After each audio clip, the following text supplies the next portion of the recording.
بسم الله الرحمن الرحيم.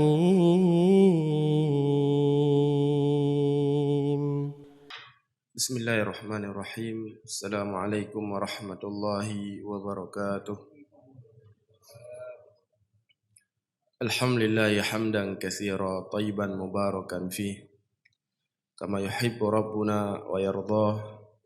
أشهد أن لا إله إلا الله وحده لا شريك له وأشهد أن محمدا عبده ورسوله صلى الله عليه وعلى آله وصحبه وسلم. أيها الإخوة الكرام rahimani wa rahimakumullahu jami'an.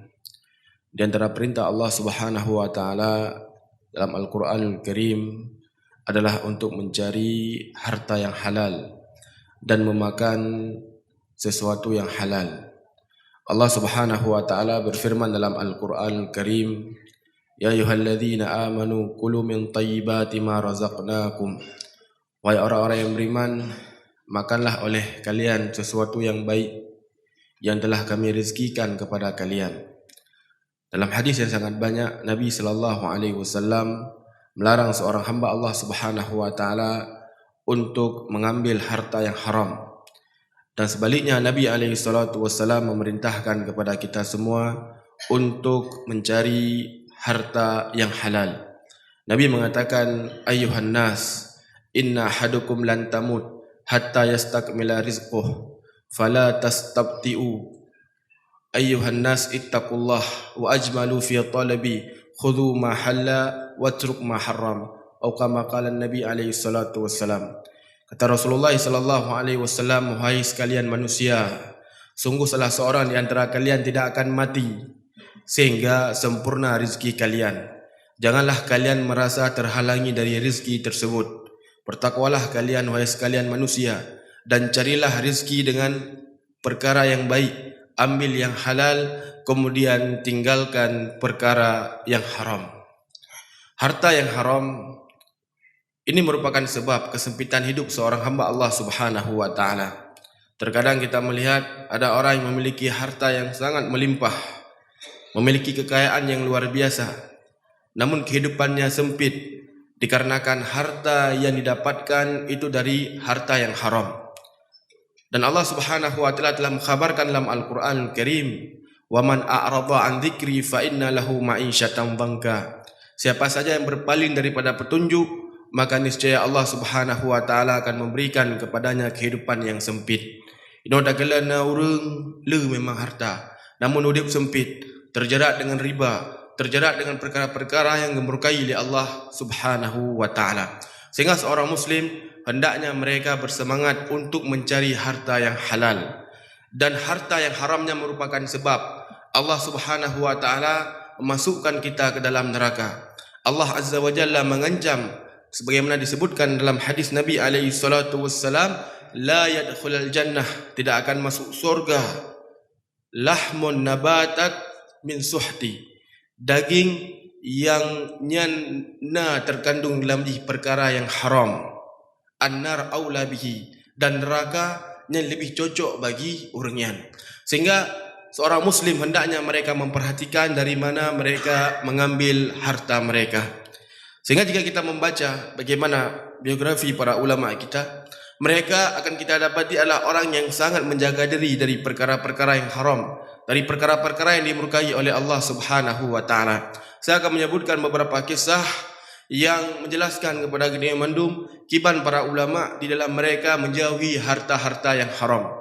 Diriwayatkan dari Mubarak ini, beliau adalah seorang tabi'in. Beliau memiliki seorang anak yang bernama Abdullah ibn Mubarak. Diceritakan beliau dahulu bekerja di sebuah kebun, maka suatu ketika datanglah tuannya, kemudian tuannya mengatakan kepada Mubarak, "Wahai Mubarak, saya ingin memakan delima." Dan delima yang ngejut adalah delima yang manis.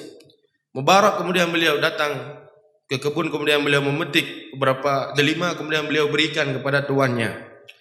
Maka tuannya pun memakan dan delima tersebut masam, anak mengat.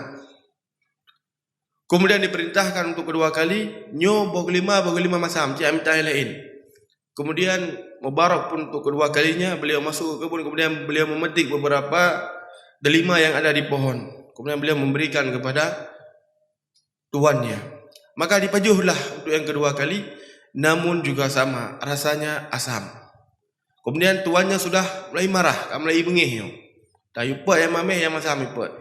Kemudian yang ketiga kalinya, tuannya pun memerintahkan kepada beliau untuk mengambil delima yang manis.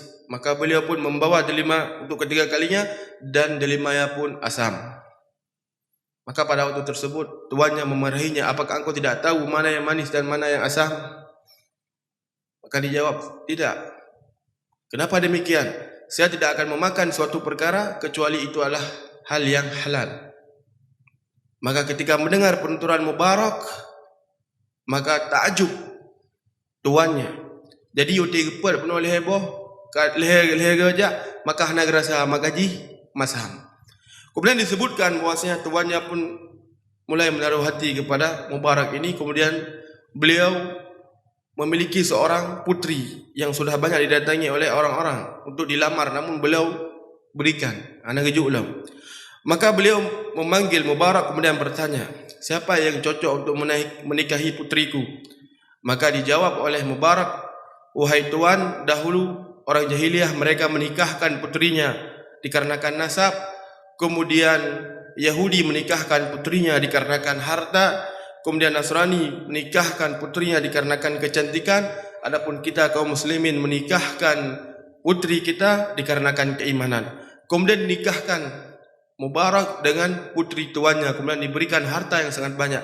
Sehingga dari pernikahan ini lahirlah seorang ulama besar yang bernama Abdullah ibn Mubarak rahimahullahu ta'ala, seorang ulama besar yang beliau sangat zuhud terhadap dunia. Kita melihat dalam riwayat yang kali dia sebutkan saya, bagaimana para ulama di dalam mereka menjaga diri dari memakan perkara-perkara yang haram, bahkan sampai lagi rupa kejaga droga. Kemudian juga diriwayatkan oleh Imam Al-Bukhari dari Aisyah radhiyallahu ta'ala anha, beliau menceritakan bahwasanya suatu ketika Abu Bakar beliau dihidangkan makanan, maka beliau pun memakan makanan tersebut. Setelah beliau memakan, beliau bertanya, dari mana engkau dapatkan makanan ini? Maka diceritakan bahwasanya dahulu saya mengaku bisa meramal. Maka pada waktu tersebut saya menipu seseorang dengan dalih lonjet lo ramal pu yang terjadi ke depan. Kemudian tadi ketika saya bertemu dengan orang yang saya tipu dahulu, dia memberikan kepada saya makanan, ijuk kepada alun makanan. Kemudian disebutkan bahwasanya makanannya kemudian lunjuk geroni. Maka Abu Bakar As-Siddiq radhiyallahu ta'ala ketika beliau mendengar apa yang diceritakan oleh budaknya, beliau pun memasukkan tangannya ke mulut, kemudian beliau mengeluarkan seluruh apa yang telah beliau makan.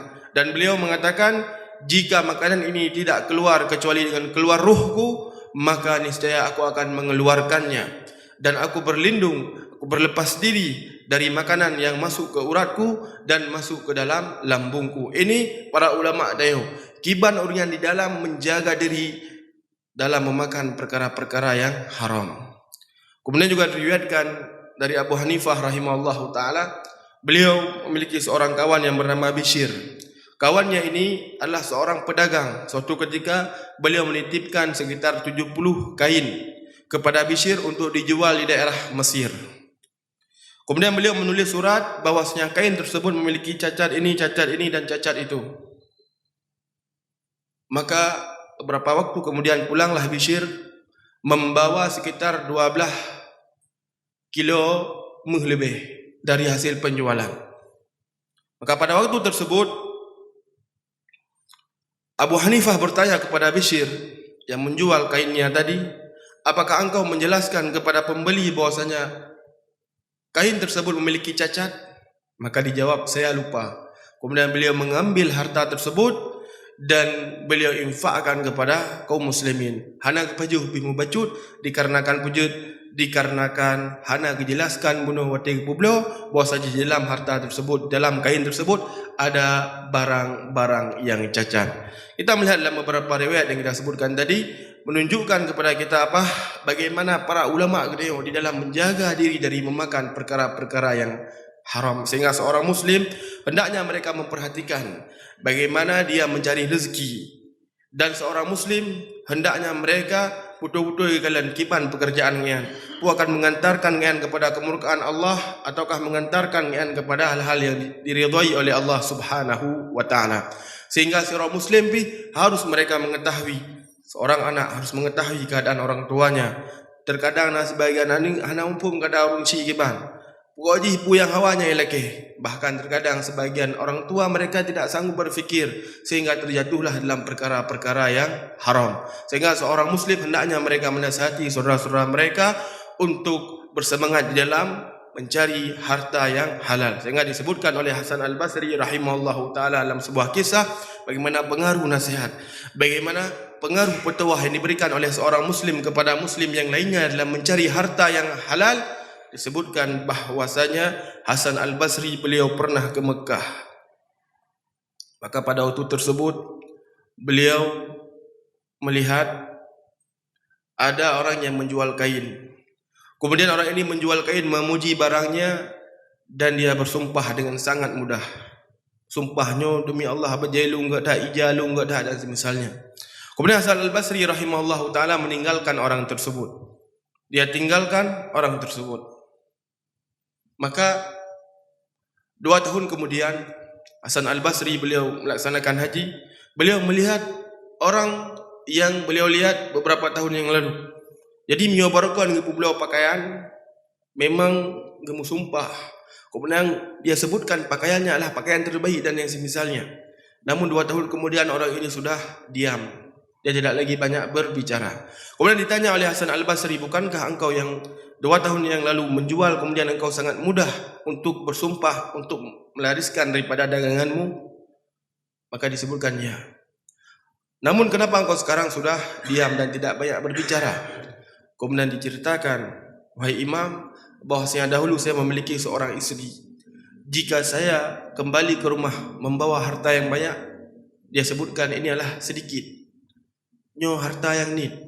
Kemudian di saat saya tidak membawa apa-apa, maka dia marah. Kemudian Allah Subhanahu wa taala melihat bahwasanya orang ini tidak cocok untuk saya. Kemudian Allah Azza wa Jalla mewafatkannya. Kemudian saya menikah dengan seorang wanita yang memiliki agama yang baik, memiliki ketakwaan kepada Allah Azza wa Jalla.